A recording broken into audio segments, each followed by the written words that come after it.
Assalamualaikum warahmatullahi wabarakatuh. Perkenalkan, nama saya Hazira Sekaramadani dengan NIM 1060 123 00001 dari kelas DD 47C. Di sini saya akan menjelaskan tugas 4 dari mata kuliah Estetika dan Sejarah Komunikasi Visual. Sebelum itu, saya akan menjelaskan tentang teori estetika menurut Edmund Burke Feldman. Feldman percaya bahwa estetika dibentuk oleh gerakan budaya, waktu, dan masyarakat. Feldman menjelaskan bahwa estetika adalah bentuk pengetahuan sensorik yang berkaitan dengan kesan dan selera karya seni. Feldman juga menekankan hubungan antara estetika dan dinamika budaya di masyarakat. Kemudian teori ini mencakup 4 tahap analisis estetika Feldman, yakni deskripsi, analisis formal, interpretasi, dan evaluasi. 4 tahap analisis estetika Feldman. Yang pertama, ada tahap deskripsi, diisi dengan penjabaran informasi faktual tentang karya tersebut, seperti siapa pembuatnya, kapan dibuatnya, dipesan oleh siapa, dibuat dalam medium apa, dan lain-lain yang dapat dijabarkan pada tahap ini. Yang kedua ada tahap analisis, diisi dengan penguraian elemen-elemen bentuk yang ada dalam sebuah karya dan bagaimana elemen tersebut membangun sebuah keutuhan, seperti komposisi, tata letak, pemilihan dan proporsi tipografi, dan kualitas ilustrasi. Ketiga ada tahap interpretasi, diisi dengan upaya pemaknaan atau penafsiran dari karya.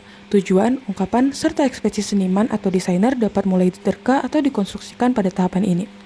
Yang terakhir ada tahap evaluasi, diisi penilaian pada suatu karya yang ditarik dan disarikan dari bagian penafsiran atau interpretasi. Untuk karya pertama, saya memilih The Girl with the Pearl Earrings, dibuat pada tahun 1665, karya Johannes Vermeer. Untuk deskripsi, pada karya ini figur manusia setengah badan yang menghadap ke arah kiri bidang, namun menoleh ke arah penonton. Objek manusia ini memiliki kulit cerah, bola mata berwarna gelap, dan bibir kemerahan yang sedikit terbuka. Pada bagian kepala terdapat penutup kepala berbentuk kain berwarna biru yang menjuntai ke bawah dan dipadukan dengan kain panjang berwarna kuning keemasan yang dililitkan dan menggantung ke bahu kiri. Objek mengenakan pakaian berwarna coklat kekuningan yang tampak sederhana dan tidak memiliki banyak detail tekstur, hanya menampilkan gradasi gelap dan terang. Pada telinga kiri objek terdapat satu buah objek berbentuk oval besar yang mengkilap, berwarna putih kebiruan menyerupai mutiara. Cahaya datang dari arah kiri bidang gambar, menerangi wajah, kain kepala, dan anting, serta menciptakan bayangan lembut pada sisi kanan wajah. Dan latar belakang. Tidak terdapat elemen lain dalam bidang gambar selain figur dan latar yang polos. Analisis formal. Pada karya ini, objek figur digambarkan dengan kontur halus tanpa garis luar tebal yang mencolok. Transisi antar bidang warna dilakukan dengan gradasi lembut antara terang dan gelap, menciptakan bentuk 3 dimensi.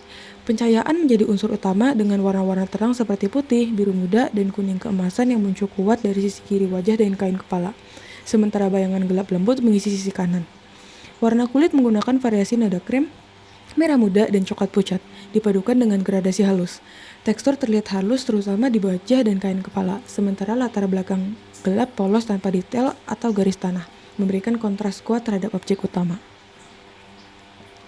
Untuk bagian interpretasi, lukisan ini sering disebut sebagai Mona Lisa dari utara karena ekspresi subjek yang penuh misteri dan nuansa ketenangan yang dalam. Sorot mata gadis yang menoleh ke arah penonton menciptakan hubungan personal dan langsung, seolah ada pesan yang tak terucap. Anting mutiara yang menjadi fokus visual memberikan simbol kemurnian, kemewahan, atau bahkan ilusi status sosial, tergantung dari sudut pandang penonton. Dalam konteks budaya barat, pada masa barok, karya ini mencerminkan teknik chiaroscuro dan fokus pada individualitas manusia. Gadis dalam lukisan ini bukan tokoh mitologi atau bangsawan, melainkan sosok biasa yang dimuliakan melalui keheningan dan pencahayaan dramatis. Interpretasi ini dapat menyiratkan nilai kontemplatif tentang keindahan dalam kesederhanaan dan keheningan batin. Untuk penilaian, karya ini dinilai tinggi dalam aspek teknis, terutama pencahayaan, warna, dan ekspresi wajah yang lembut namun kuat. Keheningan dan kesederhanaan dalam komposisi menciptakan suasana intim yang menggugah perasaan penonton. Dalam sejarah seni barat, karya ini menjadi representasi ideal dari keindahan klasik dengan pendekatan realisme yang halus. Nilai artistiknya terletak pada kekuatan visual yang tenang namun emosional, menjadikannya relevan lintas zaman. Meskipun tidak membuat narasi eksplisit, lukisan ini mampu menimbulkan banyak interpretasi, membuktikan kekuatan karya dalam menyampaikan makna tanpa kata. Untuk karya kedua, saya memilih The Great Wave of Kanagawa yang dibuat pada tahun 1831 karya Hokusai. Untuk deskripsi, pada karya ini di bidang horizontal terdapat komposisi visual yang didominasi oleh elemen dan langit. Di bagian tengah kiri dan gambar, terdapat satu gelombang besar yang menyerupai cakar atau dengan ujung-ujung busa berbentuk runcing tajam berwarna putih. Gelombang utama berwarna biru tua dan biru muda dengan gradasi, serta membentuk lengkungan besar mendominasi ruang visual. Di bawah gelombang besar terdapat beberapa perahu panjang yang tampak kecil dan terbuat dari kayu. Masing-masing berisi beberapa figur manusia dengan tubuh memungguk mengikuti lengkungan perahu. Beberapa gelombang kecil juga tampak di sekitar perahu, memberikan kesan laut yang bergelora. Di latar belakang sebelah kanan terdapat objek berbentuk segitiga dengan puncak salju berwarna putih yang menyerupai gunung, berukuran kecil dan tampak jauh. Langit berwarna krem pucat tanpa awan, dengan gradasi halus dari atas ke bawah. Komposisi gambar terdiri dari garis-garis lengkung dan bentuk organik yang tertata rapi dalam bidang gambar, menciptakan kesan gerak dan irama. Untuk analisis formal, terdapat garis kontur jelas berwarna biru tua dan hitam yang mengelilingi hampir semua objek seperti gelombang, perahu, dan gunung-gunung. Garis-garis tersebut dibuat kontinu dan tegas, menguatkan bentuk dinamis dari gelombang yang mendominasi bidang gambar. Garis lengkung dan tajam digunakan untuk menggambarkan ujung busa gelombang yang menyerupai cakar atau kuku. Warna biru tua, biru muda, putih, dan krem digunakan secara kontras. Objek-objek digambarkan datar tanpa gradasi volume, khas cetakan ukiyo-e. Tidak ada bayangan realistis, namun detail pola arsir yang menggelombang kecil mengisi bidang visual. Latar belakang terdiri dari langit polos bergradasi ringan tanpa garis tanah eksplisit.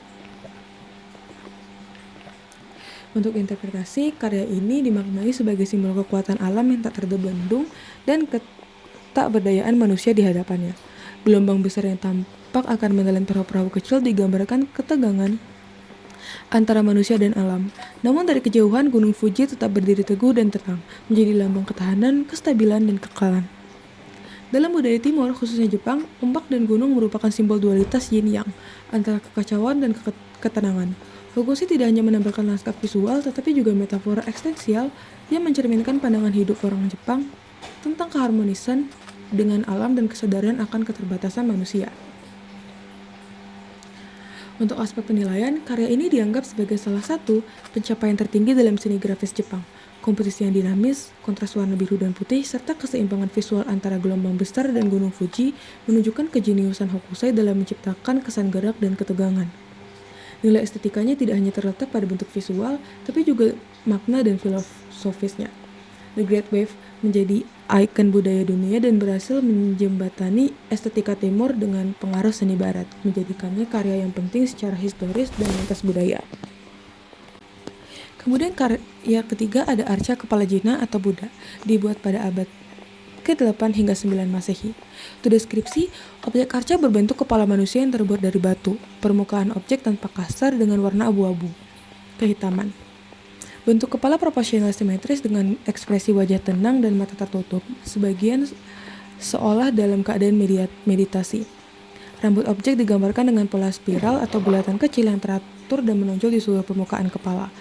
Alis terbentuk melengkung lembut di atas mata. Hidung tampak tegak lurus dan simetris, serta bibir tertutup dengan sudut yang sedikit melengkung ke bawah menyerupai senyum tipis. Daun telinga memanjang ke bawah melewati rahang, menunjukkan ciri khas ikonografi Buddha. Tidak terdapat ornamen atau arti ribet lain pada karya ini. Untuk analisis formal, permukaan objek tampak bertekstur kasar dengan detail spiral kecil yang tertata rapi di rambut. Tonjolan spiral dan bentuk Ushnisha digambarkan 3 dimensi melalui relief batu. Warna dominan abu-abu tua dengan kilauan putih tipis akibat pencahayaan. Fokus hanya pada satu objek utama. Untuk interpretasi, arca ini mempresentasikan nilai spiritual tinggi dari budaya Nusantara pada abad ke-8 hingga 9 yang terpengaruh kuat oleh ajaran Buddha Mahayana. Ekspresi wajah dengan tenang, mata terpejam dan bentuk simetris pada kepala menunjukkan kualitas kontemplatif dan transendental dari figur Buddha sebagai simbol pencerahan. Tekstur dan material batu yang kasar memperkuat kesan kesederhanaan dan keabadian. Dalam konteks arsitektur Borobudur, arca kepala ini bukan hanya objek estetis, tapi bagian dari sistem kosmologi yang mengarahkan umat kepada jalan spiritual. Interpretasi ini dapat dipahami sebagai pengingat akan pentingnya kedamaian batin, ketenangan pikiran, dan menuju pembebasan diri dari siklus kehidupan. Yang terakhir, pada aspek penilaian, arca ini memiliki nilai seni tinggi sebagai warisan budaya Nusantara yang memperlihatkan keterampilan luar biasa dalam pahat batu serta pencapaian spiritual masyarakat masa itu. Ekspresi damai, bentuk simetris, dan simbolisme mendalam menunjukkan fungsi arca bukan hanya sebagai dekorasi tapi sebagai media spiritual. Karya ini patut diapresiasi tidak hanya dari sisi artistik, tapi juga sebagai representasi identitas budaya dan agama. Keberadaannya dalam struktur Borobudur memperkuat posisinya sebagai artefak estetika dan spiritual yang tak ternilai. Untuk karya terakhir, saya memilih Kawan-Kawan Revolusi yang dibuat pada tahun 1947 karya S. Sujoyono. Untuk penilaian, lukisan ini berisi potret-potret wajah manusia yang memenuhi hampir seluruh ruang gambar. Objek-objek digambarkan dari bagian dada ke atas. Sebagian besar berorientasi ke arah depan atau samping. Jumlah kepala yang digambar berjumlah 19 kepala dengan berbagai ekspresi wajah mulai dari serius, murung, hingga netral. Komposisi wajah saling berhimpitan dan sebagian saling menimpa tanpa ruang kosong yang luas di antaranya. Warna yang mendominasi adalah coklat, merah, oranye, dan hijau, dengan sapuan kuas tebal dan tekstur yang tampak ekspresif. Objek-objek menggunakan pakaian yang beragam, termasuk seragam tentara dan pakaian sipil. Beberapa kepala tampak mengenakan penutup kepala seperti peci dan beret, menunjukkan latar militer atau pejuang. Latar belakang tidak digambarkan secara detail, melainkan berisi sapuan warna-warna yang hangat yang berpadu secara bebas dan menyatu dengan bayangan dari objek. Di bagian atas bidang terdapat tulisan dengan berwarna merah yang menyatu dengan latar namun tidak langsung terbaca karena tercampur dengan warna dasar lukisan. Untuk analisis formal, objek wajah dan tubuh digambarkan dengan sapuan kuas ekspresif tanpa garis luar tegas. Garis bentuk dibentuk melalui penggunaan warna dan kontras cahaya. Warna dominan adalah merah bata, coklat, hijau, kuning disapukan secara berani dan tidak merata. Tekstur cat tampak tebal dan kasar, menciptakan kesan emosional dan spontan.